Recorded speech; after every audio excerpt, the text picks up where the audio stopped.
大家好，我是小美。今天用方便面做披萨。方便面2小包，香肠2根，小葱的葱叶切成末，装入碗中备用。将方便面掰成2小瓣，放入搅碎机中搅碎。方便面搅碎后，倒入较大一点的碗中备用。香肠切成小段，同样放入搅拌机里搅碎。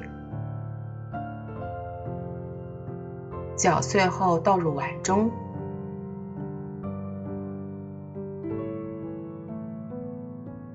再加入方便面调味包，然后加入葱末，碗中再依次打入4个鸡蛋，搅拌均匀备用。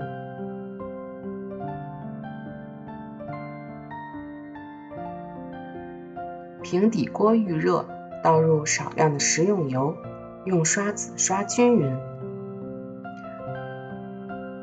再倒入拌好的方便面碎，用饭铲将食材摊平，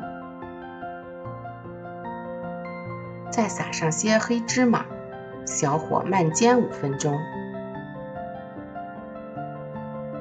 定型后就可以翻面了，再小火慢煎5分钟。两面全部煎好后盛出，放在菜板上，再用刀切成块。我们的方便面鸡蛋饼就做好了，拿起来直接可以吃了，也可以搭配沙拉酱、番茄酱、辣椒酱，做法也是非常的简单，你也可以试试。我是小美，喜欢我的视频就记得订阅，点击小铃铛。